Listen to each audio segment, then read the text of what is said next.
Vega neyare mekine zalim, neyare mekine kafir. Eko ve zalme la Müslüman kine Siyonist. Vega am jibed mişin.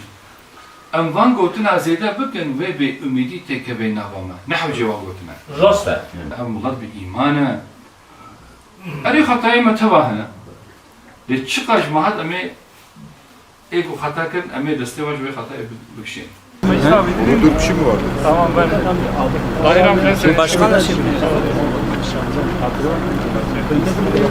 Serkan tamam. İnşallah. Serçava serçava. Anadolu meyvani. Ama telefona gibi İnşallah. Bugünlerde maskesini çıkarıp Kemalist olduğunu maalesef ortaya koyuyor. Bu şekilde oldu. İkinci başlığımız çifte vatandaşlara teklif ettiğimiz kanun. Kemalistler var biliyorduk.